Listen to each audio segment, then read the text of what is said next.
안녕하십니까? 소우쿨 극장입니다. 구독과 좋아요 그리고 알람 설정 부탁드립니다. 재미있고도 좋은 글로 보답하겠습니다. 김대감의 아들 김진사와 유승지의 딸 유초리의 혼례식은 사흘 동안 성대하게 이어졌다. 신랑 신부는 누가 봐도 부러울 정도로 선남선녀였다. 김대감의 아들은 훤칠한 키에 이미 초시에 합격한 1등 신랑감이었고, 유승지의 딸 초리 역시 빼어난 미모에 사서삼경을 뗀 재원이라 남자였다면 장원급제감이었다. 17 건장한 체격의 새 신랑은 선녀 같은 새 신부를 하룻밤도 곱게 재우지 않았다. 2살 연상의 새 신부도 처음에는 서툴렀지만 곧 남편을 따라 음양의 조화에 서서히 적응하기 시작했다. 입동이 지난 어느 날 밤 만취한 김초씨가 밤늦게 집에 와서 방문을 열자마자 새색 씨의 치마 밑으로 기어들어갔다. 그런데 가쁜 숨을 몰아쉬던 신랑이 갑자기 조용해졌다. 처음에는 술 취해서 잠든 줄 알았는데 아무래도 이상했다. 신부가 조용히 몸을 빼고는 살펴보니 이걸 어쩌나. 신랑이 숨을 쉬지 않았다. 의원을 불러와 침을 놓아도 김초씨는 깨어나지 않았다. 의원이 김초씨의 죽음을 알리는 순간 복상사라니 병명을 듣자 초리는 숨이 멎는 듯했다. 절망에 빠진 새색시는 은장도를 꺼내 신랑을 따라 죽으려다 하녀에게 발각되어 미수에 그쳤다. 시아버지 김대감이 며느리의 등을 두드리며 말했다. 나도 피를 토하며 죽고 싶다마는 네 아들이 그걸 바라겠느냐. 너도 나도 굳건히 살아야 한다. 초리는 명운사에서 49제를 지내며 주지 스님의 설법에 마음을 조금씩 가다듬었다. 신랑의 49제가 끝난 지 얼마 지나지 않은 겨울밤, 별당에서 자던 유초리는 이상한 꿈을 꾸었다. 안개 낀 들판 한가운데 신랑 김초씨가 흰 도포 차림으로 서 있었다. 그 얼굴은 홀레날처럼 말끔했으나 눈빛만은 서늘하게 식어 있었다. 여보, 하고 부르는 소리에 그녀가 다가서자 김초씨가 고개를 저었다. 나는 이미 이승 사람이 아니니 더는 나를 붙들지 마시오.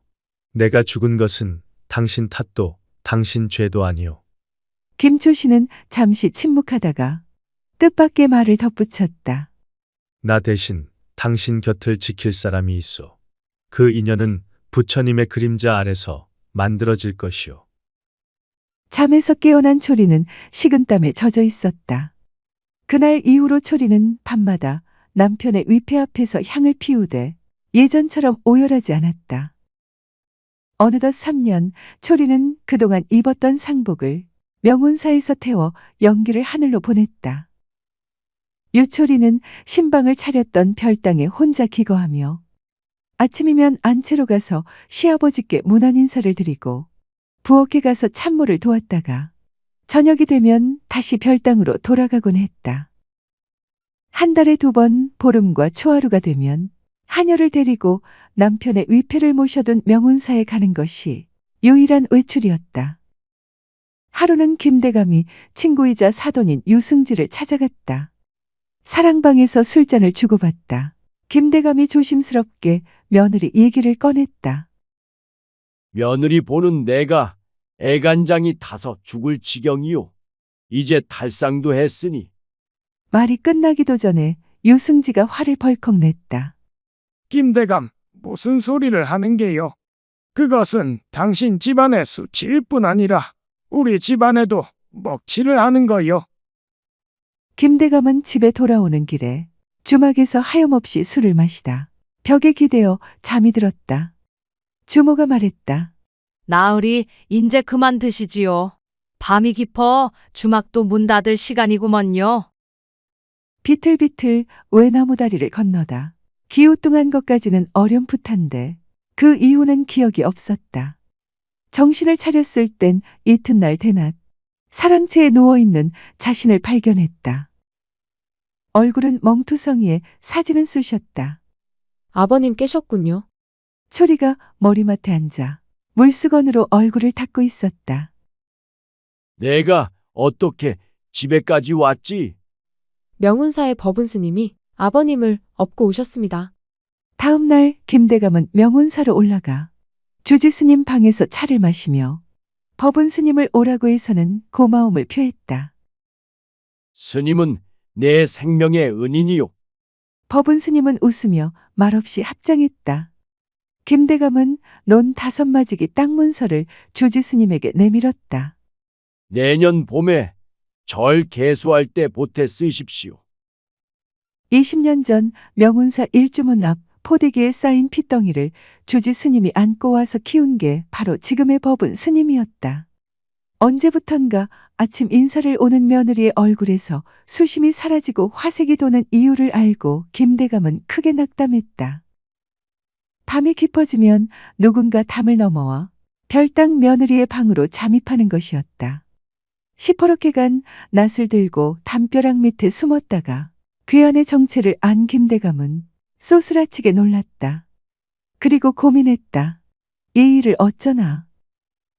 그러고 꽃피는 봄이 왔다. 까치고개 아래 골짜기 널찍한 바위에서 혼례식이 열렸다.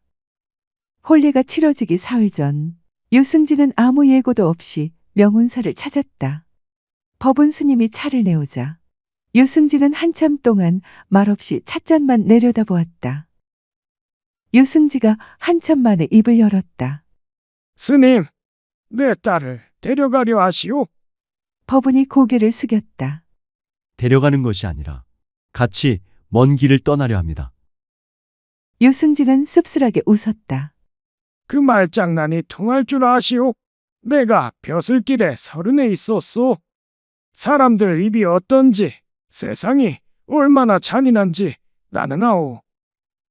그는 잠시 숨을 고른 뒤 낮은 목소리로 말했다. 그래도 딸아이 눈빛이 살아있다는 건 부정 못하겠더이다. 유승진은 품에서 작은 비단 보자기를 꺼냈다. 그 안에는 초리어머니가 쓰던 옥비녀 한 쌍이 들어있었다. 이건 죽은 내 아내의 물건이오. 딸아이에게 주니 딸을 낳으면 쓰라고 주고 아들을 낳으면 며느리에게 주시오. 내가 해줄 수 있는 아비의 마지막 선물이오. 제 어미가 그렇게 하기를 원할 것 같아서 주는 것이오. 부탁하오. 어디 가서도 천한 여자 소리는 듣지 말게 해주시오. 법운 스님은 두 손으로 비단 보자기를 받으며 합장했다. 그날 밤 유승진은 절 아래 주막에서 혼자 술을 마셨다.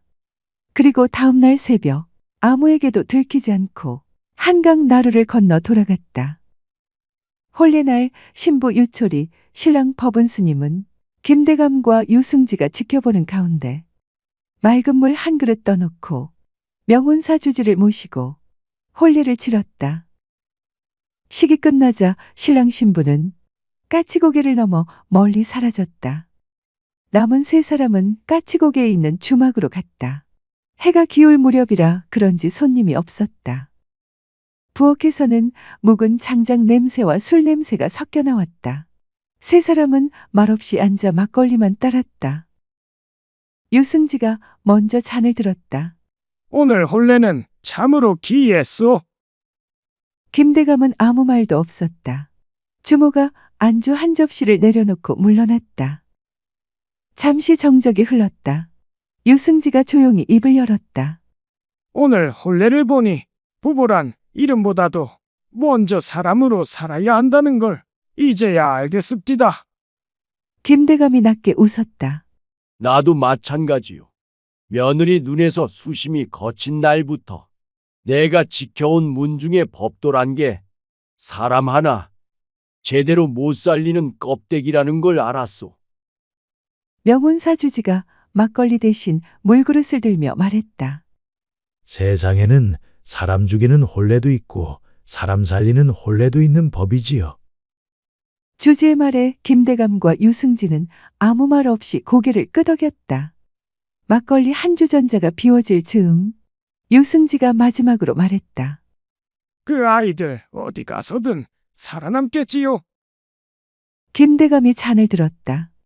서로가 서로를 건져 올렸으니 이제는 세상이 어찌하든 서로를 달래가면서 견뎌낼 겁니다.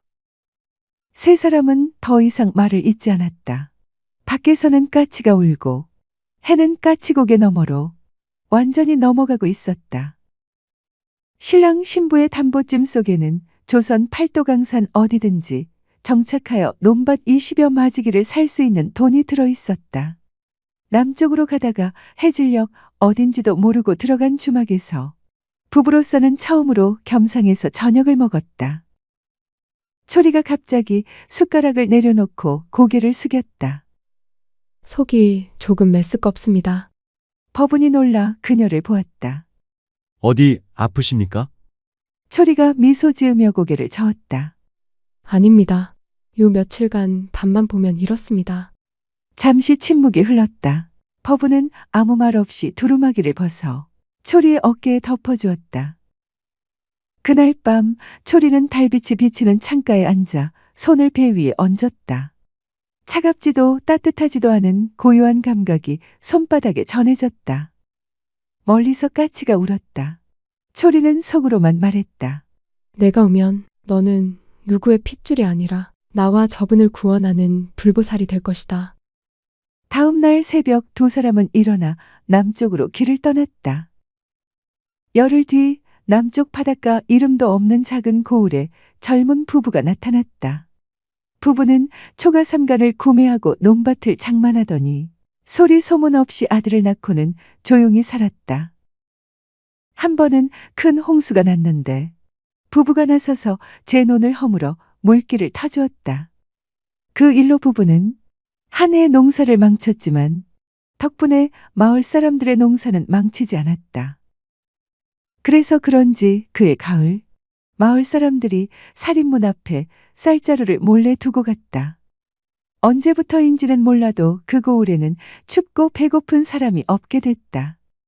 누가 배를 고른다는 소문이 들리면 그 집 마당에 쌀가마니가 턱하고 놓여 있었기 때문이었다.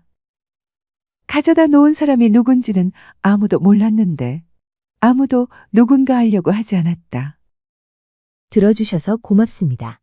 용어 풀이와 참고 문헌 그리고 자료 출처는 명기만 하고 따로 읽지는 않겠습니다. 양지해 주시기를 바랍니다.